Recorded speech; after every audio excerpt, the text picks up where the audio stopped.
wabarakatuh. Waalaikumsalam warahmatullahi wabarakatuh. Selamat pagi Bapak Ibu peserta kegiatan webinar pagi ini bersama Kombel Pijar SDN Sidoarjo. Alhamdulillahirrahmanirrahim, kita bisa bertemu di ruang digital kali ini.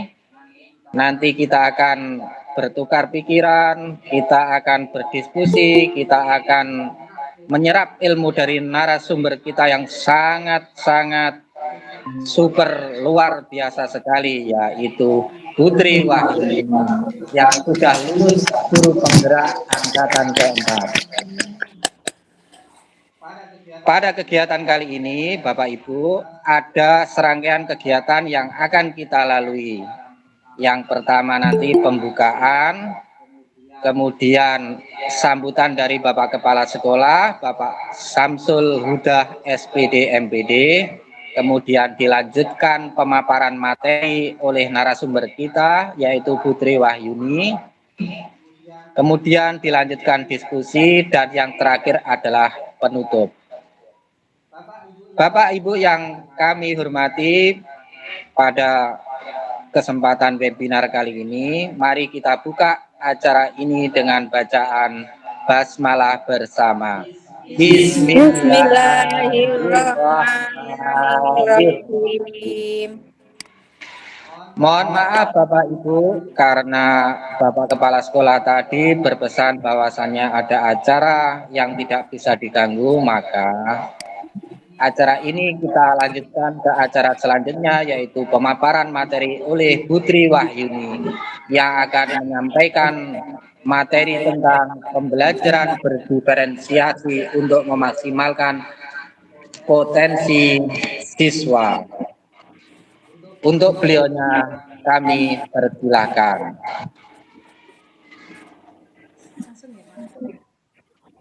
Assalamualaikum warahmatullahi wabarakatuh. Waalaikumsalam warahmatullahi wabarakatuh. Teman-teman, terima kasih atas kehadirannya di pagi hari ini. Sebelum kita mulai, tadi karena Bapak Kepala Sekolah tidak bisa, maksudnya uzur untuk mengadakan atau memberikan sambutan dalam acara webinar kita kali ini, maka di sini Bu Isna ini sebagai yang diberikan mandat untuk membuka acara. Monggo Bu Isna ini. Terima kasih Putri Wahyuni. Teman-teman semua, Assalamualaikum warahmatullahi wabarakatuh.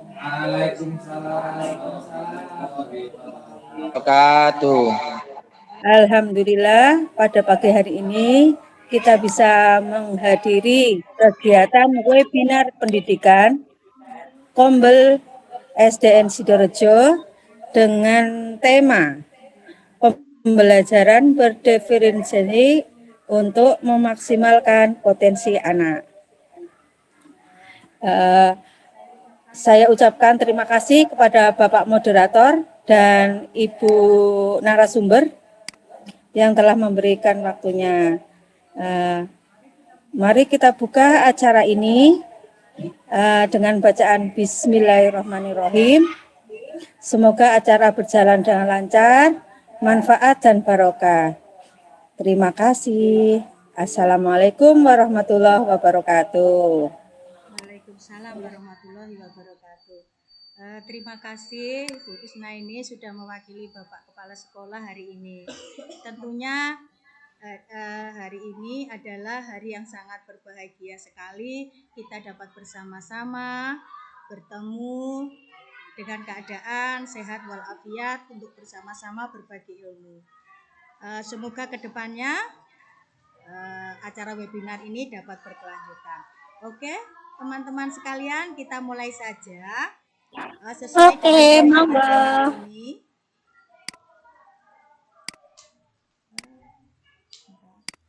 Sebentar.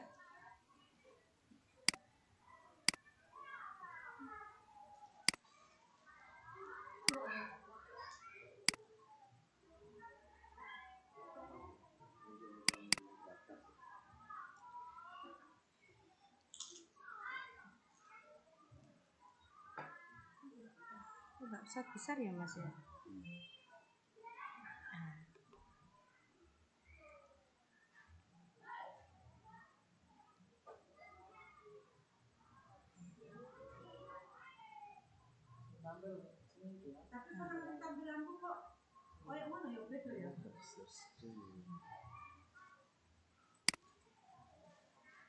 Maaf teman-teman, agak ada trouble sebentar.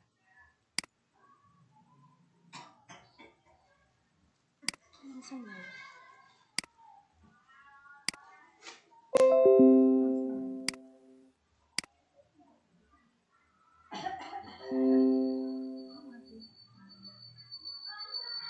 Kok malah mati ya?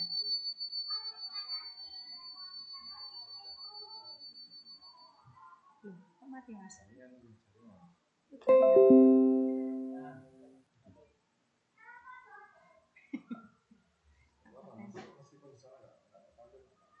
Oh gitu langsung ya. Itu kelihatan ya Pak Ade ya. Ya. Ya.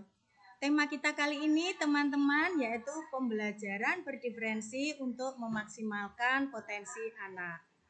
Nah, tentunya teman-teman sekalian sebetulnya sudah menerapkan pembelajaran berdiferensi di kelas, terutama yang sudah menerapkan kurikulum merdeka.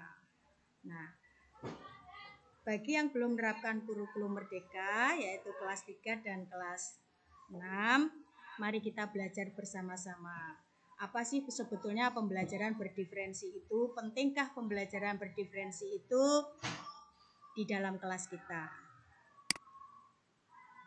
Pembelajaran berdiferensi itu adalah pembelajaran yang dikembangkan untuk merespon kebutuhan murid dalam belajar yang bisa berbeda-beda, meliputi kesiapan belajar, minat, potensi, gaya belajar. Jadi intinya bahwa pembelajaran berdiferensi itu sebagai awal untuk menerapkannya kita harus merespon kebutuhan murid. Itu yang penting. Karena masing-masing anak itu memiliki karakteristik yang berbeda-beda. Ada yang misalnya pada awal kita memulai tahun ajaran baru, panjenengan semua sudah memetakan itu semua berdasarkan kebutuhan murid panjenengan. Ya, misalnya dengan tes diagnostik untuk memaparkan baik kesiapan belajar mereka, minat mereka, dan gaya belajar mereka. Nah, adapun pembelajaran berdiferensi itu yang harus kita persiapkan, teman-teman, Bapak Ibu sekalian, ya bahwa pembelajaran berdiferensi itu dalam proses pembelajarannya guru itu menggunakan beragam cara agar murid dapat mengeksploitasi isi kurikulum. Jadi pembelajarannya tentunya tidak monoton. Jadi guru harus memiliki kreativitas dalam menggunakan beragam cara sehingga apa yang menjadi tujuan dari isi kurikulum itu dapat tercapai. Kemudian yang kedua yaitu guru memberikan beragam kegiatan yang masuk akal sehingga murid dapat mengerti dan memiliki informasi atau ide. Artinya di sini masuk akal adalah ya sesuai dengan tingkatnya, Bapak-bapak Ibu guru sekalian. Nah, dalam memberikan kegiatan beragam itu artinya bahwa peserta didik atau siswa kita itu dapat menerimanya dengan benar, kemudian sesuai dengan kebutuhannya, kemudian dengan tingkat penerimaan konsep yang dia miliki, kemudian ketika mereka menerima itu semua, kita melakukan beragam kegiatan, murid kemudian terakomodasi semua kegiatan, sehingga kegiatan itu yang kita berikan itu bisa masuk dalam pemikirannya. Kemudian yang ketiga yaitu guru memberikan beragam pilihan di mana murid dapat mendemonstrasikan apa yang mereka pelajari. Tentunya dalam hal ini itu termasuk dalam diferensi produk. Ya, jadi mereka dalam memilih produk-produk yang harus mereka tampilkan itu sesuai dengan kemampuannya, sesuai dengan potensinya, ya sesuai dengan gaya belajar yang mereka miliki. Misalnya mungkin anak yang memiliki gaya belajar kinestetis kemungkinan akan berbeda dengan anak yang memiliki gaya belajar audio. Nah, kemudian yang perlu lagi Bapak Ibu guru yang perlu dipahami juga bahwa bagaimana untuk melakukan kegiatan pembelajaran yang berdiferensi itu, yang pertama yaitu kita harus kita harus memetakan 3 ini Bapak Ibu guru sekalian. Yang pertama, kita melakukan pemetaan kebutuhan belajar berdasarkan 3 aspek yang sudah saya jelaskan dari awal, yaitu kesiapan belajar mereka, minat belajar mereka, lalu profil atau gaya belajar mereka. Nah, perlu panjenengan ketahui bahwa penting sekali readiness atau kesiapan belajar anak itu kita akomodasi. Karena apa? Ketika murid kita itu kesiapan belajarnya sudah siap, tentunya tujuan pembelajaran kita juga akan tercapai. Jadi kesiapan itu perlu. Itu biasanya nanti akan terlihat kesiapan belajar anak itu terakomodasi ketika panjenengan membuat skenario pembelajaran. Nah, kemudian minat belajar itu penting sekali juga Bapak Ibu guru sekalian. Minat belajar ini adalah tingkat kemampuan anak dalam memilih materinya itu. Ketika materi yang disampaikan dengan berbagai karakteristik anak itu diberikan sesuai dengan kemampuannya, maka tidak ada istilah di dalam kelas itu anak itu jadi malas untuk belajar, kemudian mereka terlambat atau tidak menguasai konsep yang kita berikan. Kemudian yang penting itu adalah juga itu profil belajar. Terkadang kita sebagai guru gitu kita lupa memetakan itu. Padahal profil belajar murid atau siswa itu penting sekali. Karena dengan melalui kita mengetahui profil belajar murid, maka kita akan mengetahui gaya belajarnya. Sehingga ketika kita memilih suatu metode pembelajaran itu akan cepat diterima oleh anak didik kita, peserta didik kita. Nah, profil belajar murid itu juga bisa dilakukan melalui wawancara, kemudian observasi, survei dengan angket, atau kita melakukan kolaborasi dengan teman kita di jenjang sebelumnya, ya, melalui hasil rapot. Jadi hasil rapot itu kita mengadakan kolaborasi, kira-kira sudah dipetakan mana yang termasuk anak yang memahami suatu konsep dengan cepat, kemudian kategori dengan sedang, kemudian kategori yang lambat. Nah, semua itu tentunya untuk tujuan pembelajaran itu tercapai. Kemudian yang kedua yang perlu panjenengan petakan lagi adalah merencanakan pembelajaran berdiferensi. Tentunya panjenengan persiapannya di situ berdasarkan hasil pemetaan, maka panjenengan harus memilih strategi, kemudian materi maupun cara belajarnya. Strategi di sini tentunya pemilihan metode, kemudian bahan ajarnya, kemudian alat-alat pembelajarannya, seperti itu harus kita persiapkan karena berdasarkan pemetaan tadi. Nah, kemudian Bapak Ibu guru panjenengan semua itu harus membuat skenario pembelajaran. Misalnya dalam hari Senin misalnya panjenengan pembelajaran IPAS. Nah, di situ panjenengan melihat materi yang akan panjenengan sampaikan. Nah, di situ ada tujuan pembelajaran, kemudian target yang ingin panjenengan capai. Nah, kemudian jenengan setelah membuat skenario pembelajaran berdiferensinya jenengan petakan nanti memakai diferensi konten, apakah proses, apakah produknya itu bagaimana, kemudian supaya peserta didik itu dapat terakomodasi semua kebutuhan yang diperlukan. Nah, kemungkinan masing-masing kebutuhan siswa atau peserta didik itu berbeda-beda Bapak Ibu sekalian. Mungkin anak yang belajarnya cepat ingin pembelajarannya itu lebih menantang, yang lebih dari apa yang sudah materi diterima.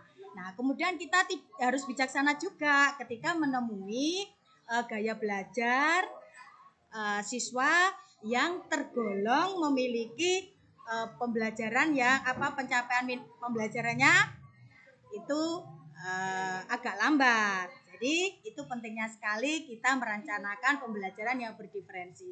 Bapak Ibu sekalian, sebetulnya passion kita sebagai guru itu, passion kita akan terlihat pada saat kita membuat skenario pembelajaran, karena di situ kita terukur apakah kita sudah mengakomodasi pembelajaran berdiferensi sehingga kebutuhan siswa itu dapat terpenuhi atau belum. Jadi RPP itu jelas ya Bapak Ibu sekalian, penting ya. Nah, ATP boleh, tetapi paling tidak yang utama itu disesuaikan dengan kondisi kelas kita. Jadi tidak semua ATP itu cocok misalnya, tetapi kan harus disesuaikan dengan kondisi kelas kita. Terus kemudian lingkungan belajar seperti itu. Kemudian yang tidak kalah pentingnya Bapak Ibu sekalian, apabila kita membuat pembelajaran yang berdiferensi itu mengevaluasi dan merefleksi pembelajaran yang sudah berlangsung. Artinya tahun kemarin itu kita evaluasi apakah penggunaan pembelajaran atau RPP yang kita berikan kepada anak-anak itu baik mengenai tujuan pembelajarannya itu sudah terakomodasi dengan baik. Kemudian di situ kelebihan dan kekurangannya. Kalau kelebihannya mungkin kita akan lebih meningkatkan seperti itu. Nah, inti dari pembelajaran berdiferensi itu yang penting tadi adalah kunci pokoknya adalah untuk dapat menentukan langkah pembelajaran selanjutnya, maka diperlukan data yang akurat. Ketika data yang tidak akurat, maka rencana pembelajaran itu yang kita buat juga tidak akan akurat juga. Nah,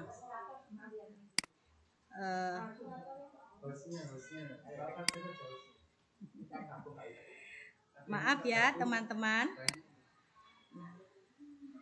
Selanjutnya kita akan melihat ciri-ciri pembelajaran berdiferensi.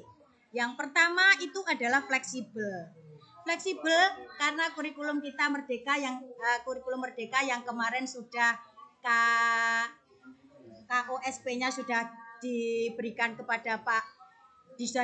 oleh Pak Kurniawan Adi Santoso. Semuanya paling tidak sudah membaca di situ bahwa sebagai guru kita diberi kekuasaan yaitu fleksibilitas terhadap pembelajaran kita. Artinya kita bebas untuk memilih agar tujuan pembelajaran yang ditetapkan itu bisa tercapai. Boleh menggunakan metode yang berbagai macam agar terakomodasi dengan baik alat pembelajarannya, terus kemudian itu digunakan secara berkelompok atau individu. Kemudian kita bisa memperkirakan kira-kira proyek yang kita lakukan itu bisa terukur atau tidak oleh murid. Nah, itu diberikan kekuasaan kepada kita. Kemudian pengelompokan berdasarkan kebutuhan. Kemungkinan setelah pemetaan tadi, panjenengan sudah bisa memetakan mana murid yang memiliki kemampuan belajar cepat, sedang, dan memiliki belajar yang lambat. Itu dikelompokkan sehingga masing-masing dari individu yang memiliki karakteristik yang berbeda itu dapat terpenuhi kebutuhannya. Nah, kemudian ingat ya Bu Guru ya, Bapak Ibu guru sekalian, pengelompokan itu tidak boleh berdasarkan itu ya, hasil belajarnya. Tetapi kalau profil belajarnya boleh dikelompokkan. Misalnya anak yang kinestetik itu dikelompokkan menjadi kinestetik boleh. Tetapi kalau berdasarkan itu tadi nilai itu tidak diperbolehkan karena itu nanti akan berdampak kepada psikologis anak. Nah, Jadi kalau profil belajarnya boleh. Tapi saya kira semua Bapak Ibu guru sudah melakukan pengelompokan itu berdasarkan kebutuhan. Kemudian penilaian formatif. Penilaian formatif itu penting sekali Bapak Ibu guru sekalian. Ketika kita sudah melakukan pembelajaran, kemudian kita mengukurnya untuk pengetahuan, itu bisa melakukan formatif. Nah, formatif itu setelah hasil formatif itu kita bisa juga menganalisa apakah pembelajaran yang sudah kita lakukan secara berdiferensi itu memiliki sudah tercapai tujuan pembelajaran kita kepada masing-masing anak itu yang sesuai dengan pemetaan yang kita buat. Jadi mereka puas. Ketika mereka puas, otomatis kebutuhannya terpenuhi, dia keinginan belajarnya akan tinggi. Misalnya untuk kategori yang cepat, dia kepengen belajar lagi untuk mempelajari ilmu, itu pengetahuan atau konsep yang mereka dapat itu akan lebih termotivasi dia. Misalnya kalau anak dia sudah mengetahui tentang dalam cerita narasi, kemudian dia ingin membuat cerita sendiri karena dia sudah terpenuhi kebutuhannya yang pada tahap pertama yang kita buat tadi, kemudian dia ingin belajar yang lebih tinggi. Kemudian untuk anak-anak yang tingkat belajarnya mungkin lambat, kemudian dia ingin lebih menguasai dari kompetensi yang dia dapat saat ini agar lebih meningkatkan. Kemudian tantangan yang sesuai. Tantangan yang sesuai ini mungkin juga kalau kita lihat tantangan yang sesuai itu dalam kita memberikan diferensi produk Bapak Ibu sekalian. Nah, diferensi produk itu hasilnya artinya bahwa produk yang ingin kita berikan tugasnya kepada anak-anak itu yang menantang walaupun dengan kategorinya tadi termasuk pembelajarnya lambat, sedang atau tinggi, itu tantangannya ya sesuai atau proporsional. Misalnya untuk materi tentang daerahku di situ. Kalau anak-anak yang memiliki kemampuan yang tinggi, misalnya bisa kita berikan soal bagaimana memetakan peta konsep, kemudian menjelaskan seperti itu. Kemudian yang kemampuan sedang misalnya menceritakan secara narasi di daerahnya. Terus kemudian yang berkemampuan belajarnya itu lambat, kita bisa beri tantangan yaitu membuat alur tentang potensi di daerahnya. Buat alur saja, karena dia mungkin kalau diberikan pembelajaran yang untuk anak yang tingkat pembelajarannya itu tinggi, nanti kebutuhannya dia tidak akan terpenuhi. Kemudian yang kelima itu ada keterlibatan aktif dari siswa. Karena masing-masing sudah terakomodasi kebutuhannya, otomatis anak-anak akan terlibat aktif di dalam pembelajarannya. Selanjutnya, manfaat pembelajaran berdiferensi. Yang pertama yaitu meningkatkan partisipasi siswa. Jelas, tadi sudah dijelaskan di sana bahwa mengakomodasi semua kebutuhan otomatis partisipasinya siswa juga meningkat. Kemudian mempercepat perkembangan siswa.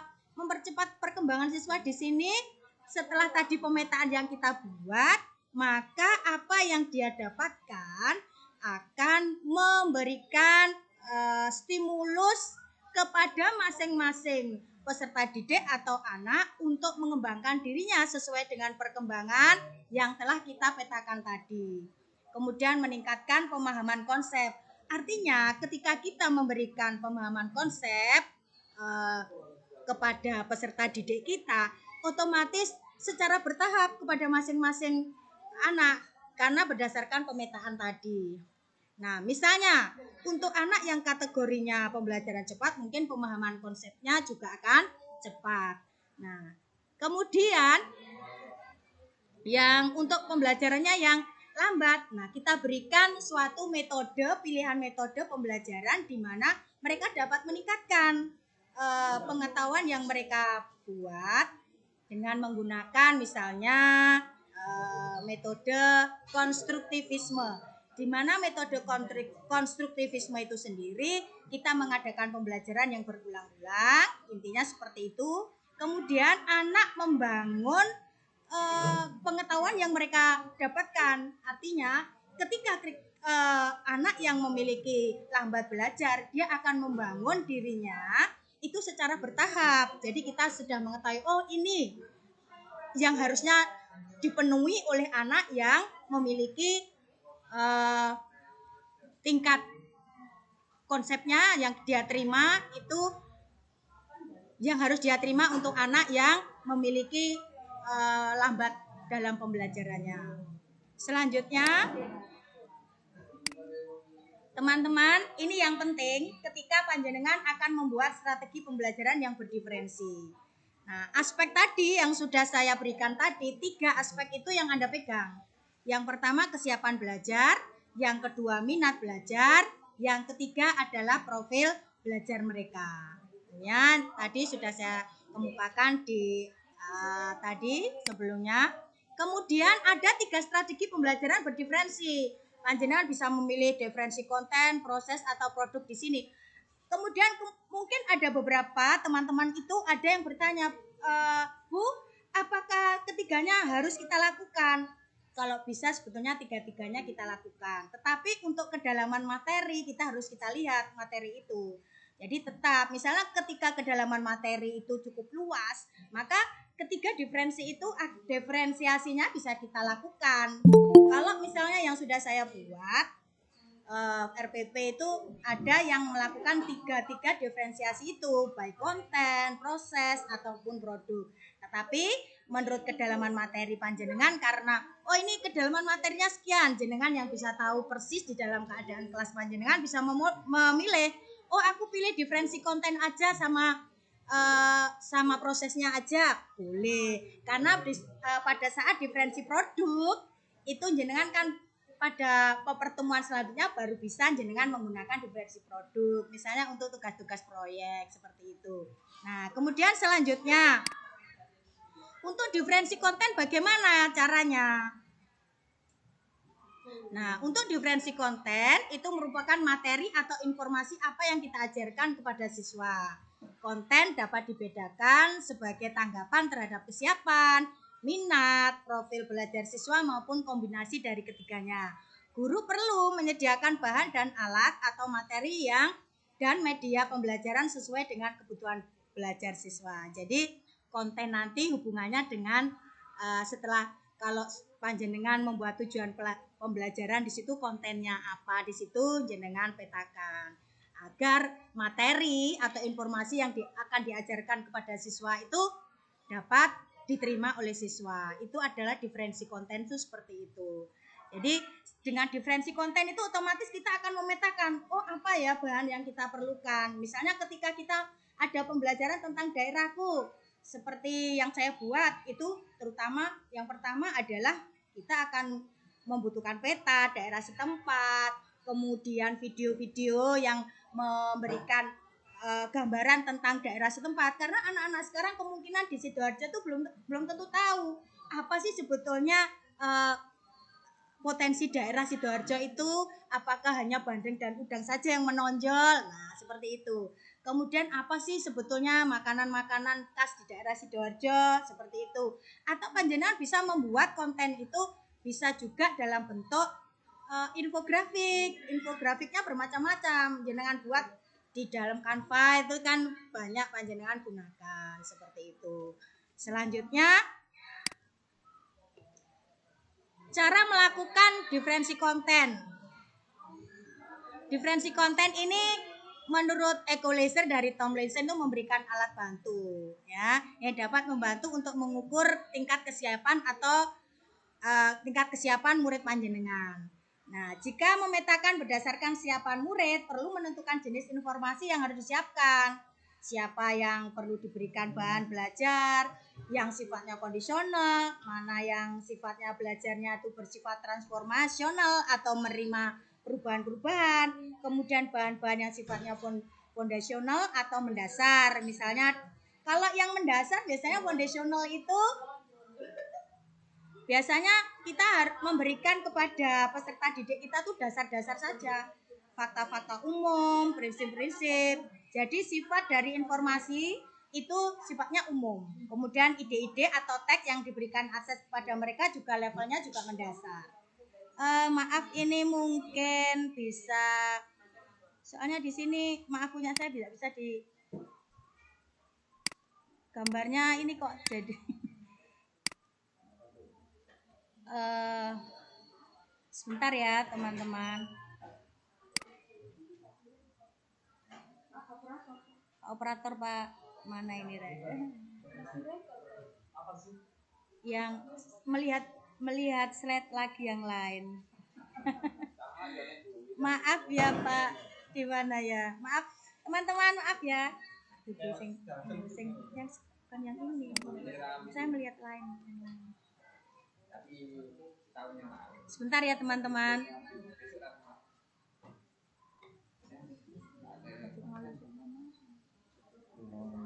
Nah ini yang sebentar. Equalizer tadi. Equalizer gitu lah. Masuk tak masuk no ayo Iya. cepetan kene. Izinkan. Al. Sakjane putriku pakai handphone juga masuk nanti biar yang masuk tetap nggak mengganggu. Terus tak izinkan. Bilang apa?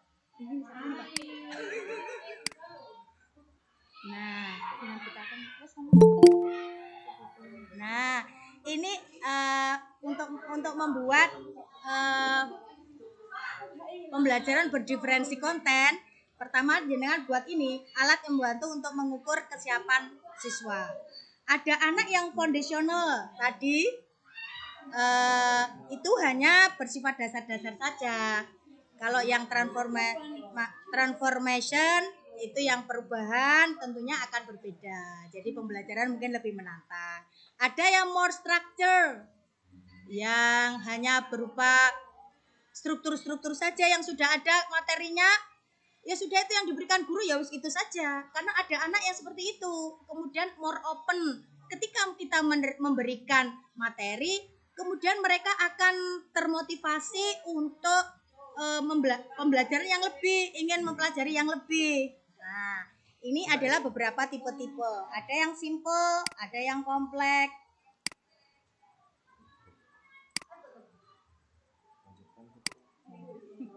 Terima kasih. Kemudian yang simple, untuk tipe kesiapan yang simple, kita harus menerapkan strategi khusus juga. Nah, kemudian yang tipenya kompleks, tentunya pembelajaran akan lebih beragam. Jadi tantangannya juga akan lebih besar. Misalnya kalau anak yang memiliki seperti ini, guru pasti akan tertantang supaya anak itu lebih memiliki literasinya lebih meningkat. Kemudian ada smaller leap. Smaller leap ini adalah langkah-langkahnya itu hanya beberapa saja. Kalau yang greater leap mungkin akan membutuhkan langkah-langkah yang lebih banyak seperti itu. Nah, kemudian guru juga akan harus mengetahui juga mana yang masih profilnya belajarnya masih konkret kayak gitu untuk anak-anak yang kelas 1 dan 2 utamanya seperti itu. Kemudian anak yang tergolong abstrak itu bagaimana sehingga pemilihan metode itu juga nanti akan mempengaruhi hasilnya. Kemudian slower itu ada yang lambat, kemudian ada yang quicker cepat, dia petarung. Nah, kemungkinan itu akan nanti metode yang kita pakai harus kita bedakan. Nanti terlihat bagaimana membedakannya itu nanti ketika kita akan memberikan LKPD yang sifatnya individu. Nah, kemudian less independent dan more independent jelas. Kalau yang kepercayaan dirinya itu kurang, tentunya guru harus bijaksana memilihkan metode atau materi ajar yang mereka pilih. Kalau yang more independent, tentunya guru akan lebih tertantang bagaimana agar materinya itu bisa tersampaikan dan siswanya itu termotivasi untuk selalu mempelajari hal-hal yang baru.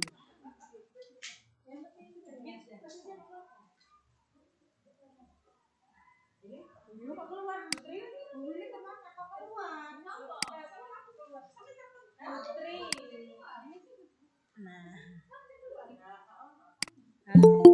teman-teman masih semangat? Masih semangat ya? Kita belajar di sini semuanya belajar, saya juga belajar. Nah, ini sudah tadi. Nah, selanjutnya adalah tadi sudah memberikan diferensi konten tadi. Kemudian diferensi proses. Yang diferensi proses itu adalah menekankan pada bagaimana siswa dapat memahami atau memaknai apa yang telah dipelajari. Diferensi proses bisa kita lakukan dengan cara menggunakan kegiatan berjenjang atau bertahap.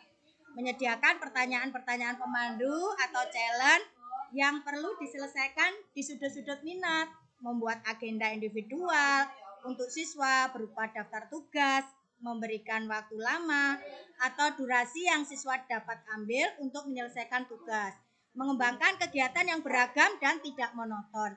Artinya bahwa diferensi proses ini, teman-teman sekalian, Bapak Ibu guru sekalian, itu menggunakan berjenjang atau bertahap. Nah, pertanyaan-pertanyaan pemandu itu untuk memberikan stimulan kepada peserta didik. Otomatis karena diferensi proses, berbeda prosesnya. Ketika kita hubungannya nanti tidak pasti, kalau diferensi proses itu hubungannya nanti dengan konten yang kita buat tadi, diferensi konten tadi. Nah, diferensi proses ini adalah kelanjutan dari diferensi konten yang telah kita buat. Artinya bahwa dalam memaknai pembelajaran itu otomatis masing-masing gaya atau profil belajar pada anak-anak yang sudah dipetakan tadi akan berbeda-beda. Nah, cara melakukan diferensi proses. Yang pertama, kegiatan berjenjang. Kemudian yang kedua, murid bekerja membangun pemahaman dan keterampilan yang sama. Dilakukan dengan berbagai tingkat dukungan, tantangan, atau kompleksitas yang berbeda. Kemudian yang ketiga, cara yang bisa kita lakukan, kita dapat menyediakan pertanyaan pemandu atau pertanyaan pemantik. Nah, misalnya maksudnya ini adalah pada saat kita diskusi kelompok biasanya. Ada kelompok tertentu yang kesulitan seperti itu. Nah, agar mereka termotivasi karena kemampuan belajarnya agak lambat, otomatis kita mengadakan pertanyaan-pertanyaan pemandu yang intinya bahwa anak itu bisa termotivasi untuk melakukan pembelajaran. Nah, ada cara yang kita lakukan untuk diferensi proses di sini. Pertama, membuat agenda individual untuk murid. Kemudian misalnya guru membuat daftar tugas berisi pekerjaan umum untuk seluruh kelas serta daftar pekerjaan yang terkait dengan pekerjaan individual murid. Jadi seperti itu. Kemudian menvariasi lamanya waktu. Artinya bahwa anak yang berkemampuan cepat pasti akan cepat melakukan tugas yang kita berikan. Untuk anak-anak yang lambat, makanya perlu waktu. Terkadang kita tidak selesai kita kumpulkan. Sebetulnya itu adalah pemaksaan hak asasi anak sebetulnya. Nah, kemudian yang keempat itu mengembangkan kegiatan bervariasi yang mengakomodasi beragam gaya belajar. Auditori atau kinestetik, artinya semuanya harus kita akomodasi. Menggunakan pengelompokan yang fleksibel yang sesuai dengan kemampuan dan minat. Jadi yang dikelompokkan itu minatnya ya, bukan itu nilai dari akademisnya. Yang terakhir itu adalah diferensi produk. Ini penting banget. Diferensi produk itu merupakan mendemonstrasikan hasil pekerjaan siswa kepada guru, yaitu tugas berupa proyek. Produk pun diberikan meliputi dua hal, yang memberikan tantangan dan keragaman atau variasi, serta memberikan siswa pilihan bagaimana mereka dapat mengekspresikan pembelajaran yang diinginkan. Nah, sesi pertanyaan sekarang. Saya berikan sesi pertanyaan kepada teman-teman yang ingin bertanya tentang penjabaran diferensiasi dalam pembelajaran.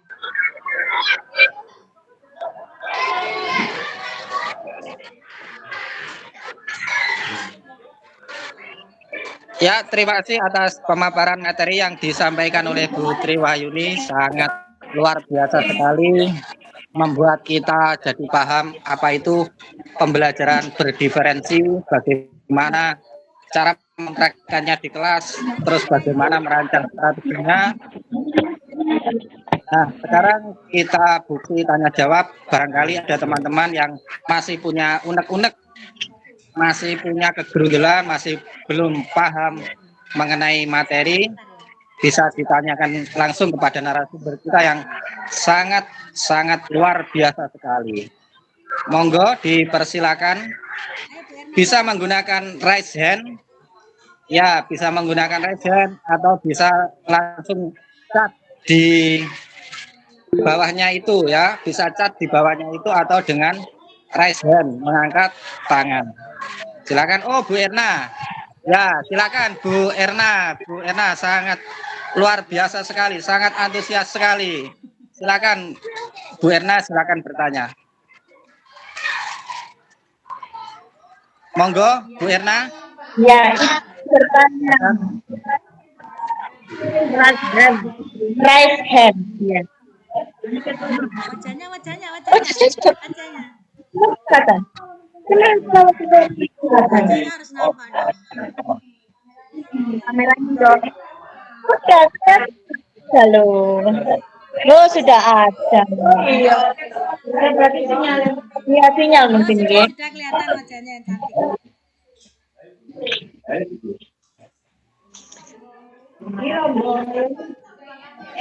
Terima kasih atas informasinya. Pertanyaan kehadiran LKS dalam Merdeka Belajar. Merupakan salah satu alat bantu belajar sebagai pembelajaran untuk mendapatkan konsep melalui aktivitas baik sendiri maupun kelompok. Jujur, di saat yang adanya dalam belajar. Tetapi di dalam 10 Merdeka kita perlu memberikan khusus untuk melakukan pemerataan dan kebutuhan belajar peserta didik. Sehingga dengan awal yang sederhana dan dengan pertanyaan yang sederhana dapat memberikan kontribusi pada guru dalam memberikan layanan pembelajaran yang diferensiasi sesuai dengan kebutuhan belajarnya. Pertanyaannya, UKM yang belum membantu saya di pembelajaran ini masih bersifat keragaman yang citra yang diberikan kepada anak dan juga penyeragaman pembelajaran. Menurut Putri, mohon pencerahannya. Bagaimana cara kita sebagai guru tetap bisa bijak dalam melaksanakan proses yang sudah ada dengan tetap menjalankan pembelajaran yang berdiferensiasi sesuai kebutuhan belajar peserta didik kita. Matur nuwun. Ya, terima kasih Bu atas pertanyaannya. Bagaimana Putri? Ditanggapi dulu atau ya? Mungkin ditanggapi dulu? Mungkin yang lain, Pak. Oh, yang lain dulu. Oh ya, silakan Bu Eri. Bu Eri sudah resen. Monggo Bu Eri, dipersilakan. Terima kasih. Assalamualaikum warahmatullahi wabarakatuh. Selamat pagi buat Ibu kita Bu Putri Wahyuni sebagai narasumber, juga teman-teman semua. Karena saya mendengarkan sambil menyetir, jadi mungkin saya tidak bisa bertatap, tapi saya mendengarkan saja. Tadi ada beberapa penjelasan mengenai diferensi, mengenai bakat dari anak, perkembangan anak disesuaikan itu tadi, tapi saya hanya ingin menanyakan bagaimana apabila kita berdiferensial, kemudian ada siswa tersebut tapi kurang, istilahnya belum bisa mengembangkan Bu Tri, jadi di dalam pembelajarannya, sehingga mungkin dianya juga kurang memahami, sehingga kan aslinya di kurikulum Merdeka itu kita harus sesuai dengan perkembangan anak, misalnya seperti itu. Nah, tetapi kadang ada anak tertentu yang kurang istilahnya berkembang di dalam pembelajaran tersebut. Nah, saya ingin pencerahannya untuk Putri bagaimana caranya supaya perkembangan anak sesuai dengan pembelajaran yang kita terapkan, sesuai dengan model dan metode yang kita pergunakan di dalam pembelajaran. Hanya itu saja sih Putri. Terima kasih sebelumnya. Sukses selalu. Terima kasih. Ya, terima kasih Putri terima kasih Bu Eri atas pertanyaannya. Monggo dilanjut Bu Isnaini yang bertanya. Silakan Isnaini. Ya, terima kasih. Assalamualaikum warahmatullahi wabarakatuh. Waalaikumsalam warahmatullahi wabarakatuh. Putri, saya mau tanya, ini mengenai penilaian saat pembelajaran berdiferensiasi ya berdiferensiasi. Bagaimana pertanyaannya nggih? Bagaimana penilaian dalam pembelajaran berdiferensiasi? Itu aja Putri, soalnya saya masih pusing masalah penilaiannya. Terima kasih. Ya, terima kasih. Nah ini, monggo Putri dijawab pertanyaan dari Bu Erna, Bu Eri, dan juga Bu Esna ini. Monggo Putri, dipersilakan. Yang pertama tadi dari Bu Erna, apakah LKS diperbolehkan? Padahal di situ sifatnya kepada anak sama ya Bu Erna ya. Kemudian padahal di situ di dalam kurikulum Merdeka itu harus memberikan secara berjenjang seperti itu ya, berbeda. Nah, apakah LKS masih diperlukan? RKS itu kan sifatnya membantu kita guru dalam pembelajaran. Tetapi Bu Enak perlu ketahui, kita sebagai guru harus bisa memilah profil belajar anak tadi sesuai minat, jadi kebutuhannya. Ketika misalnya di sini di LKS itu kan beragam. Nah, untuk anak-anak yang kemampuannya rendah, otomatis itu kita harus bijaksana. Ketika kita menggunakan LKS itu, mereka tidak mencapai sesuai dengan yang kita inginkan, pencapaian yang kita inginkan, ya kita harus bijaksana. Misalnya, oke, LKS ini kita berikan kepada anak yang memang yang memiliki kemampuan cepat dan sedang. Kita gunakan kepada mereka boleh Bu Erna. Tapi untuk yang kemampuan misalnya yang kurang, mungkin kita sebagai guru, tetapi kita semuanya kan membelinya LKS semuanya. Nah, tetapi dalam penilaiannya itu Bu Erna, mungkin kita akan bersifat bijaksana. Artinya kita tetap memiliki kebijaksanaan dalam permusyawaratan perwakilan kepada anak. Artinya kita gunakan, tapi kita akan memilah. Ketika otomatis pada saat LKS itu kita gunakan, anak yang memiliki pembelajarnya, profil belajarnya itu adalah lambat dan tidak terpenuhi hasilnya dengan maksimal dalam LKS itu, tentunya panjenengan juga punya siasat bagaimana agar tujuan pembelajarannya untuk anak yang berkemampuan belajarnya rendah itu bisa tercapai seperti itu. Bisa misalnya mungkin nanti akan pertanyaan seperti ini. Biasanya seperti ini. Saya pernah menemui itu seperti ini Bu Erna. Loh Bu, LKPD saya kok beda sama punyanya anak misalnya yang pintar ya, misalnya punyanya Zara, itu pasti akan bertanya seperti itu. Nah, sebagai guru harus memiliki siasat. Jadi siasatnya itu jangan sampai membuat anak itu jadi merasa kok dibeda-bedakan seperti itu. Ngaten Bu Erna. Nanti akan saya perlihatkan nanti di akhir ini akan saya perlihatkan bentuk-bentuk LKPD-nya Bu Erna. Nggih. Saya kira seperti itu Bu Erna. Putri, Bagaimana Bu Erna?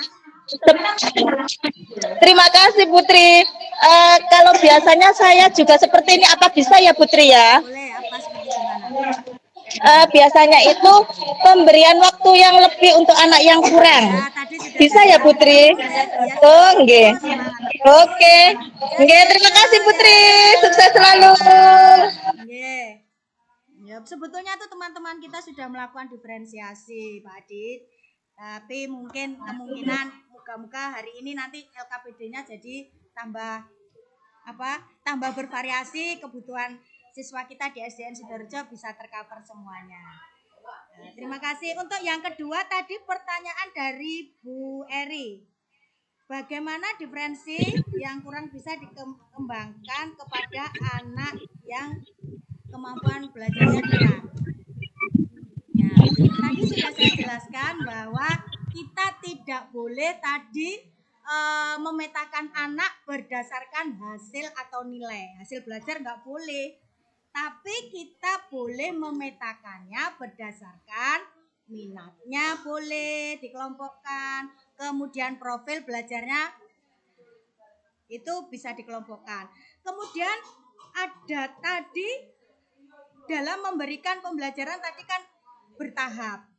Nah, bertahap ini maksudnya gini Bu Eri, artinya anak yang kurang pembelajarannya itu lambat. Otomatis nanti LKPD-nya bentuknya beda. Ini saya berikan contohnya nggih.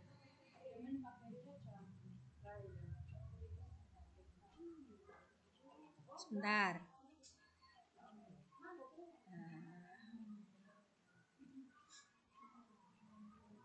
Ini contoh LKPD-nya.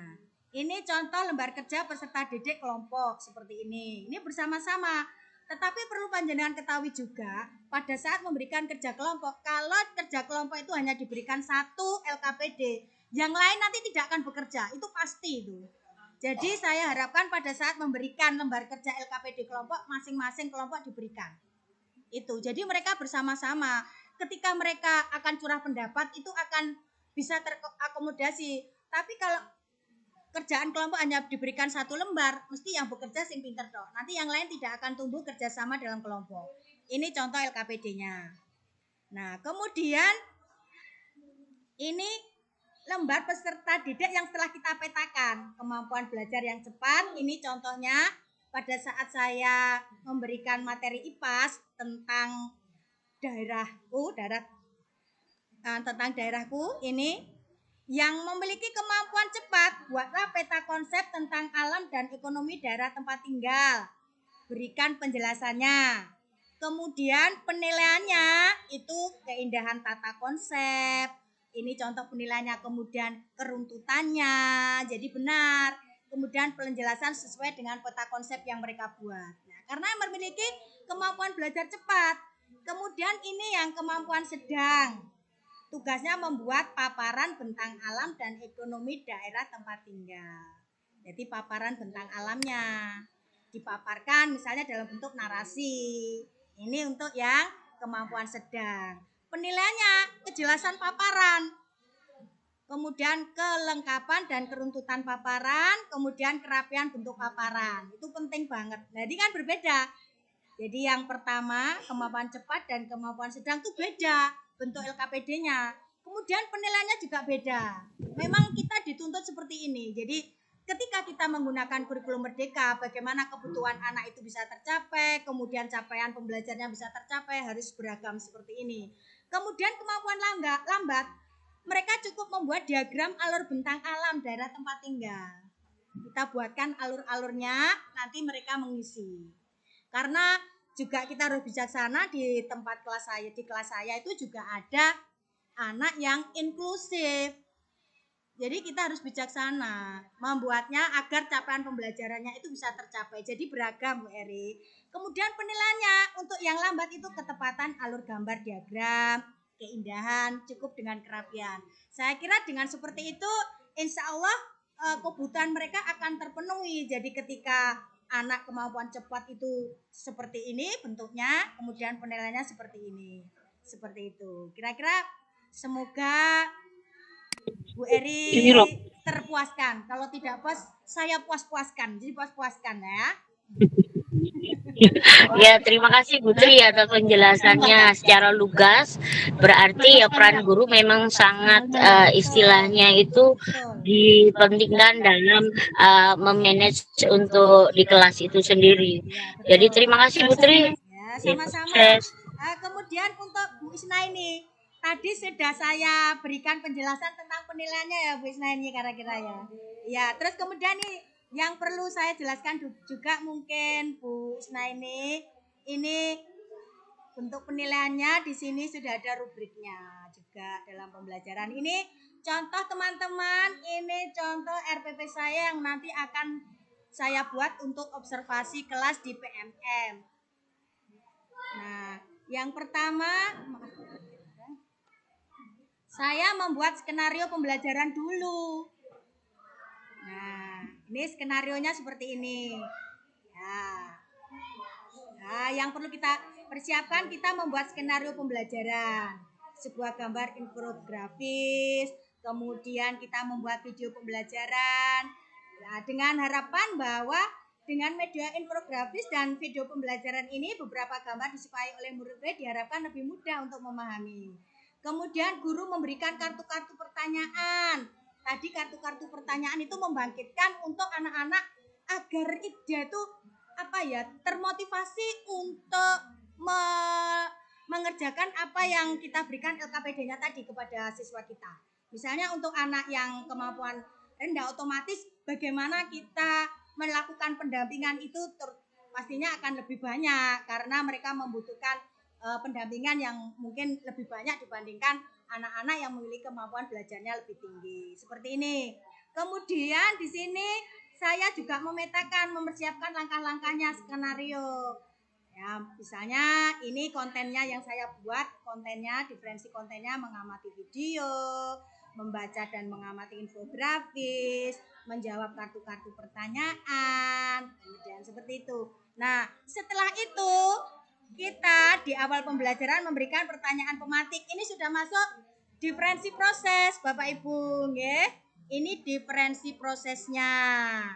Ya. Terus kemudian membagi kelompok, kemudian mengukur tentang kesiapan murid dalam menerima pembelajaran, memberikan job-job yang dapat membangkitkan semangat belajar agar anak gembira. Ini ada hubungannya dengan KSP. Jadi memberikan semangat kepada siswa, kesiapan mental, ya, seperti itu agar anak-anak bergembira, agar tidak monoton pembelajaran kita.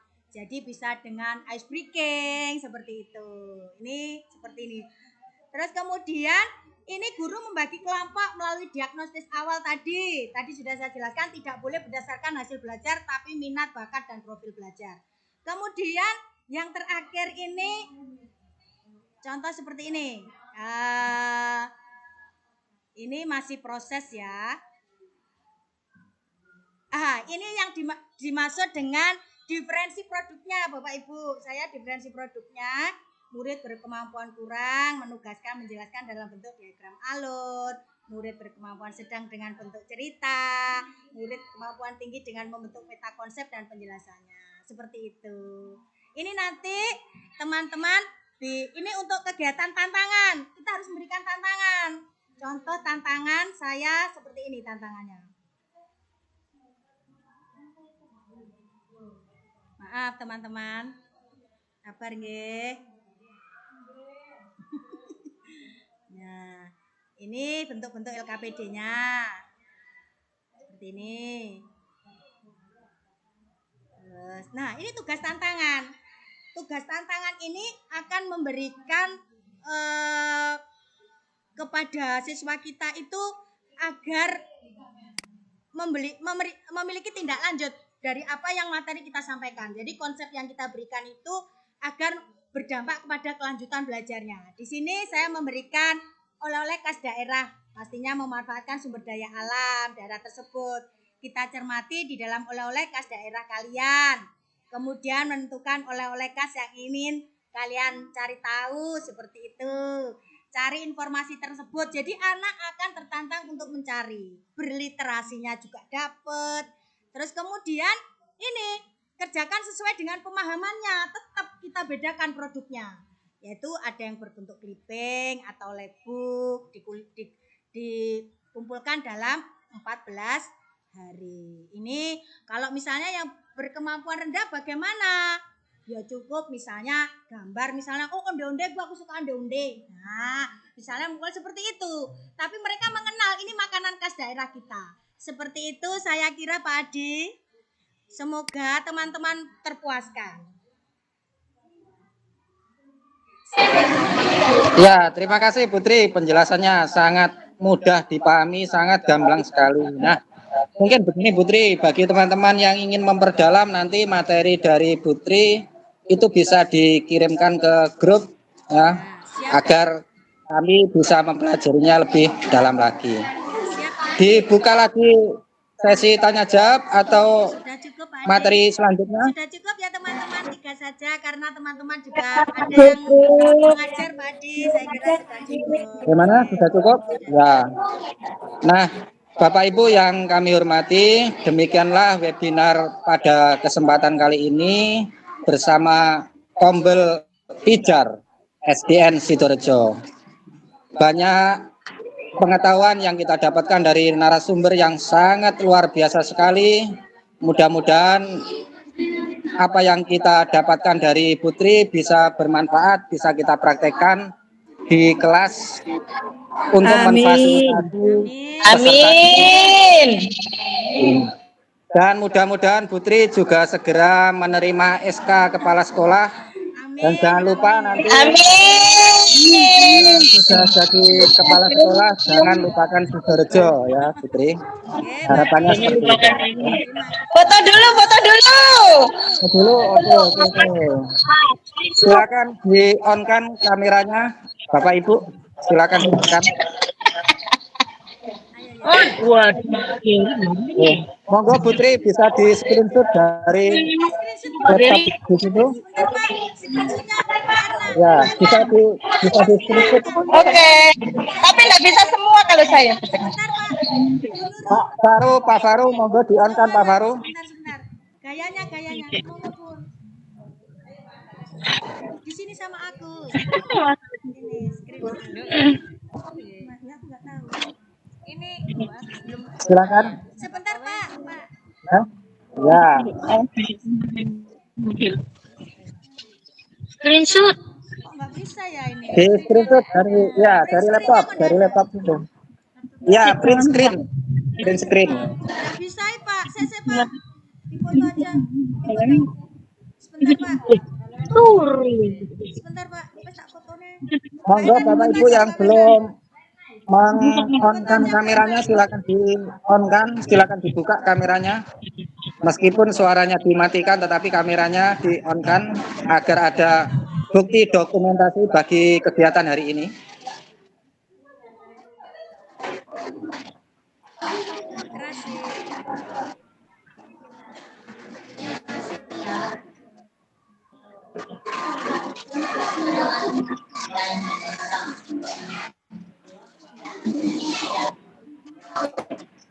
Sudah, Pak Ade. Sudah? Ya. Belum. Lagi?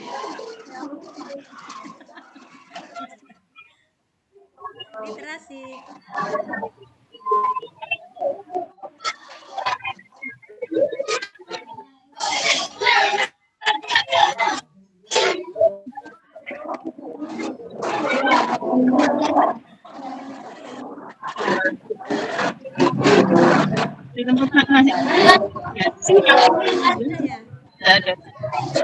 Sudah ya.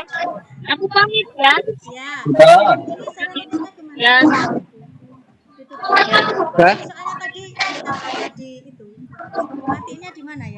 Beri. Bagaimana Putri? Sudah? Ya, sudah. Yang mana? Ibu meninggalkan Putri, terima kasih ilmunya. Terima kasih undangannya, Bu. Saya ngomong lagi saya tahu.